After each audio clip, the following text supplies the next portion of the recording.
Okay, now we're going to paper this wall. Now we've stripped it off. Now before you start doing any paper hanging at all, before you even start getting your paper out, make sure the wall is good. Don't think that you can just, if you've got a bad wall, don't think that you can just line it to get rid of the imperfections. You can't. You must fill in where necessary, and it's a good idea to rub the wall down as well.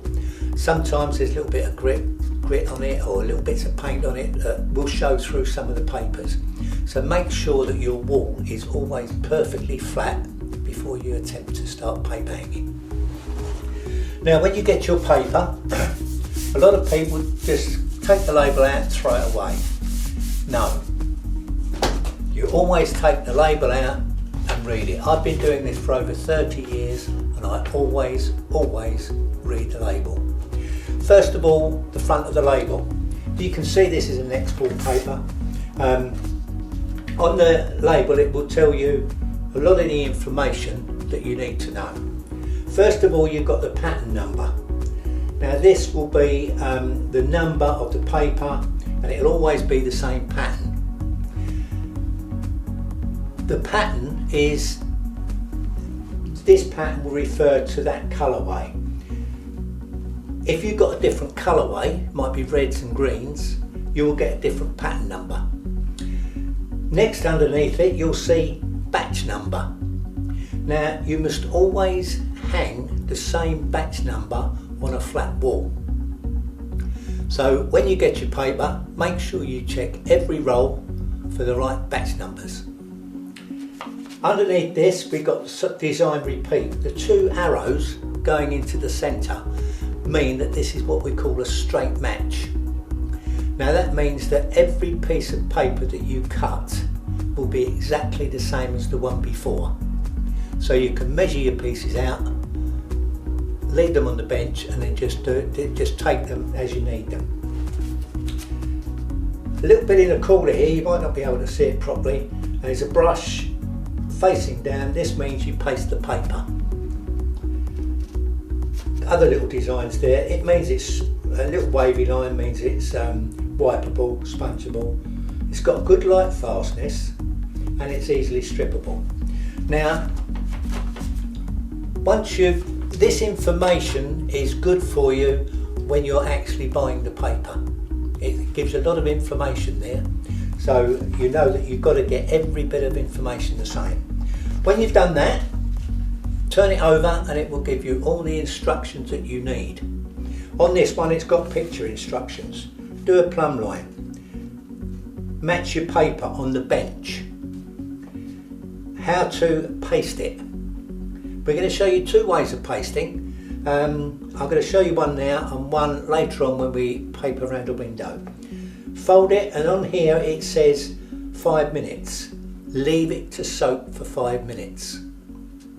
Always take notice of that. Don't paste a piece of paper, put it straight up on the wall, because what happens is it expands, and this is telling us that it takes 5 minutes for it to fully expand. If you put it on the wall without it expanding, it's going to carry on expanding on the wall and you're going to start getting bubbles. And you'll also find that you might start getting overlaps on the edges, or you might find that if the wall's too porous, you're going to get shrinkage. Then it tells you, put it on the wall, trim it, put the next piece up, butt joint it, and then finally when you've hung the two pieces of paper, wipe down the joins to make sure you've got no paste on the paper.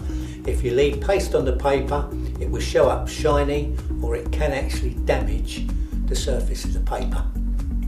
Okay, they're the rules and regulations. On this particular occasion, we're going to use a ready mix paste. Now I'm going to show you two ways of pasting. This is with a roller, and we're using a ready mix paste, which is a stronger paste. It doesn't contain as much water as the paste that you mix up, so it probably won't expand the paper as much as if you were using a mixable paste. This type of paste you can get in different strengths depending on the type of paper that you're going to hang, but again follow the instructions on the label. Right, we'll put that down there now. I've also got a bucket of clean water and a sponge for wiping down the edges. Always have the equipment ready.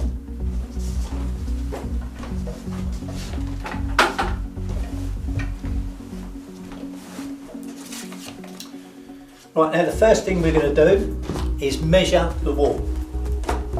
Right, first thing I'm going to do is measure the width of the wall to find out where my centre is.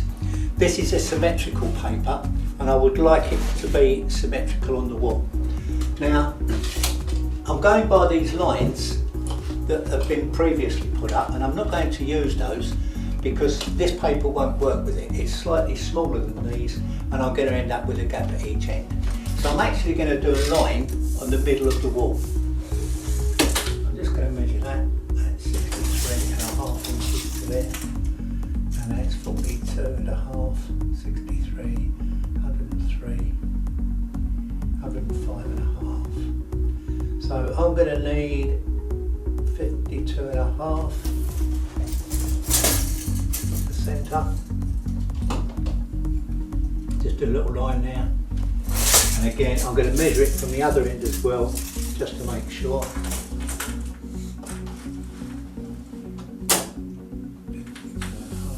Slightly out, some there. So that there is going to be my centre line. And what I'm going to do, I'm going to get my plumb line.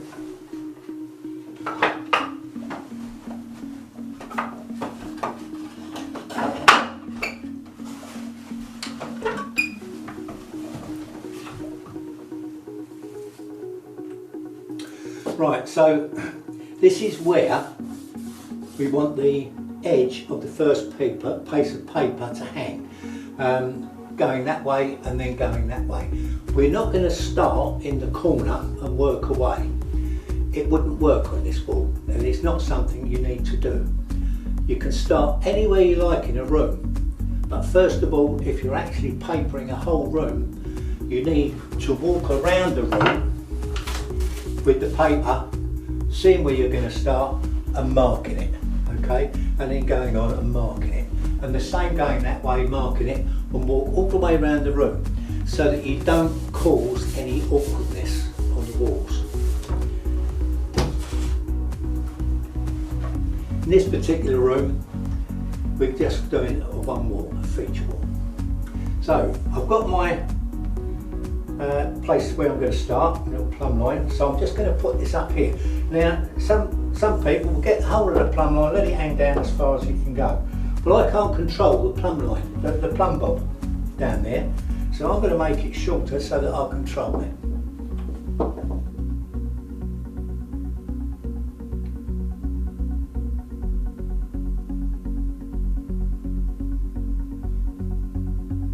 Okay, as soon as it stops moving,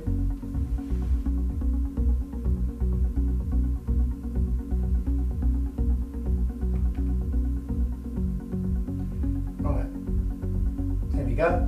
Now, when you're marking a plumb line, don't mark it from the side, looking from the side or from that side. You're probably going to mark it in the wrong place. When you actually mark it, look at the plumb line straight between your eyes, so that you actually put it just behind that line. Now I can't see that plumb line, okay, it's right against the wall. The line's covering the mark I've made, and I can take that away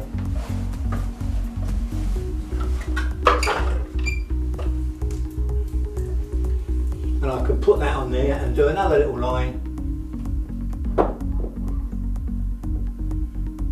making sure that I'm stopping it from moving. Make sure that's covered there, and then again look straight between your eyes and do another little mark, and that's straight beyond the plumb line. Now a lot of people get hold of a level and try and do a line with a level. Now you can do this but a lot of people put a big thick black line going down. Now if you've got a paper that will show through anything underneath the paper, if you've got a big thick black line, sometimes that will show through your paper if it's a thin paper. So never do that. All you need is just a little mark just to go where your paper's going to go. That's all you need. If you've got a wall, say in an older house, when you strip the paper off, you've got lots of different colours on the wall. You need to make sure that all the colours are the same. Otherwise, different colours, say dark colours and light colours, can actually show through the paper. You can either paint it, but if you do paint it with a vinyl paint, don't paint it with a non-vinyl paint, or you can go over it with a lining paper. Lining paper, a lot of manufacturers now recommend you put a lining paper on the wall before you put a paper on, before you put the top paper on.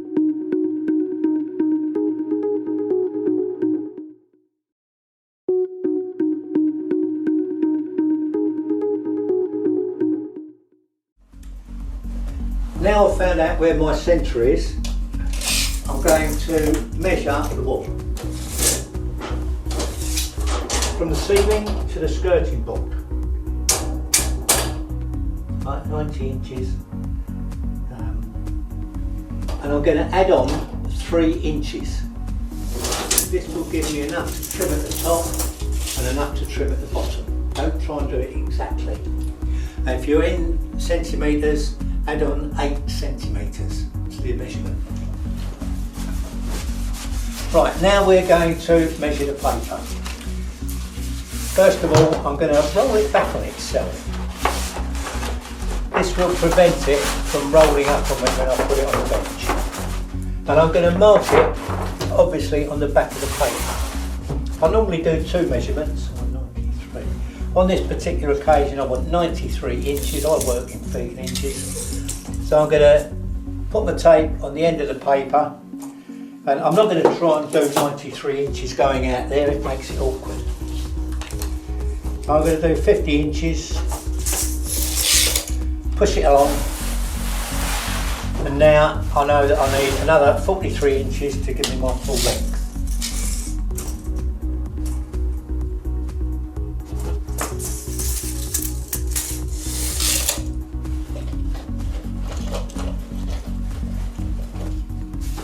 Now what I'm going to do, I'm just going to roll that up to that line up where I'm going to cut it. That will help me do a nice straight line along there. I'll just get my scissors. Nice sharp scissors, you can push it along and do a nice straight cut. Again, I'm going to roll it back on itself. Now this is my template for all the pieces I'm going to hang. I'm cutting this one first, and it will probably be the last one I hang, because I'm going to use this for measuring up all the rest of the paper and to do the pattern matching. So I'm turning this over. Now, even if you haven't got a pattern match, don't just get your paper and measure it against the last one on the back of it like that. Always measure your paper out on the front, because that way you can always pick up a fault in the print of the paper. You don't very often get it, but sometimes you get a fault on it and you can cut a whole roll up, and then when you turn it over and start hanging it, you'll find that you've got a fault on it, it's no good. So we're now going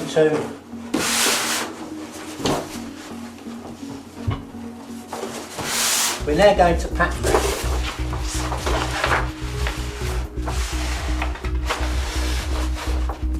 So we'll move it along. I'm going to match the pattern of the piece underneath and then cut the excess off.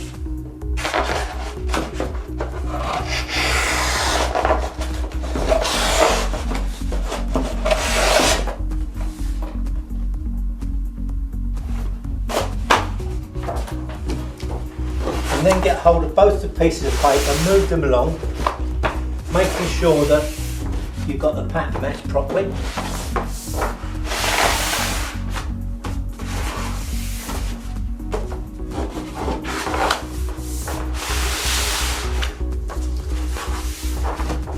and then when we get to there, find out, have a look underneath, see where it ends, and then cut it off.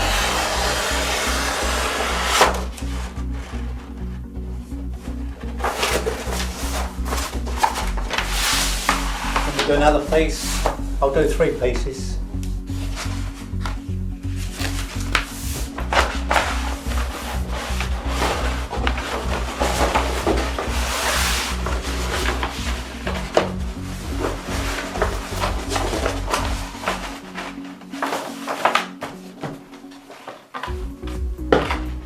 The excess off.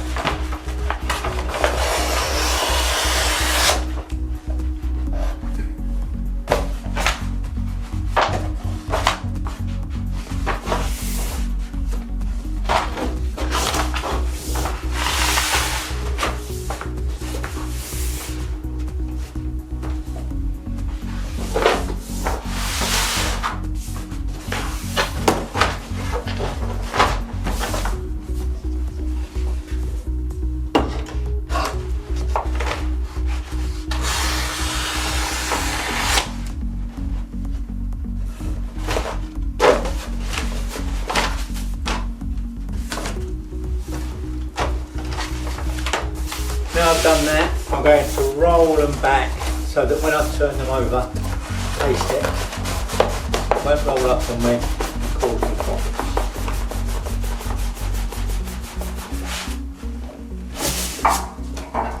Same the other end.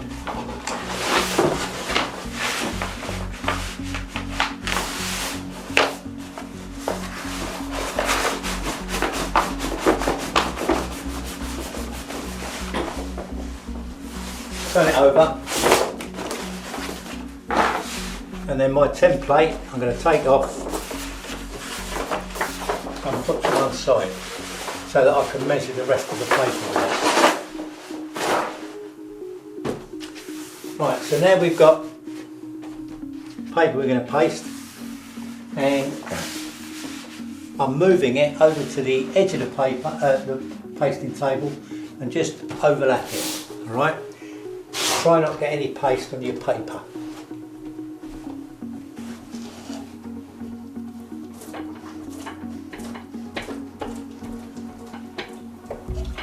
With the roller, you always work over to the edge.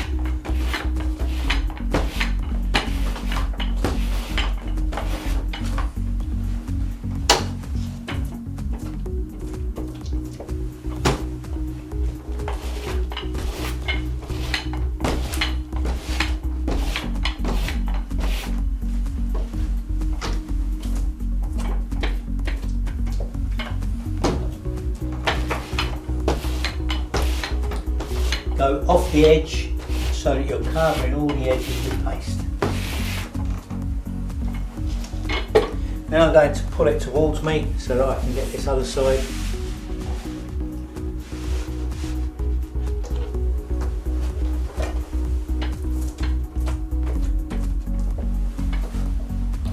And again, work off the edge.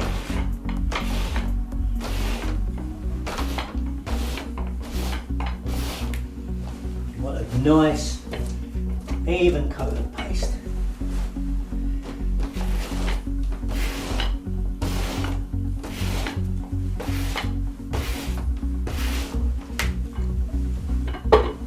Now before we go along to the end, I'm going to fold this over to the middle, making sure that the edges are together. And then pull that along so we can paste the rest of it.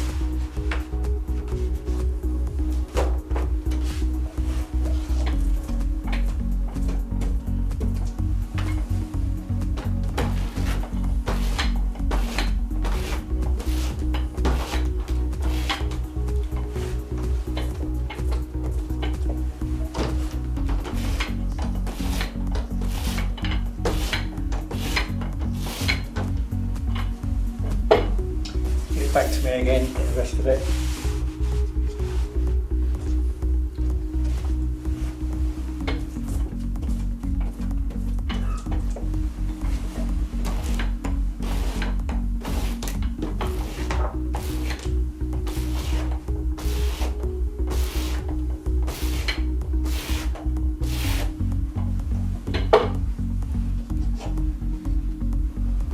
fold it over to the middle again. Now, you'll see on this paper, you can see that, you're getting some what we call edge curl. That's because we pasted the paper and the surface on the front of it is tight, but it's loosening the back of the paper, so you're going to get a bit of edge curl. Now, if you get edge curl and you've got a warm room, those edges could dry out.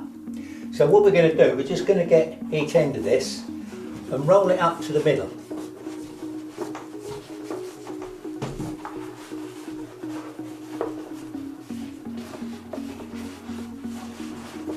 Right, now that will stop the edge curl. That will keep it nice and moist.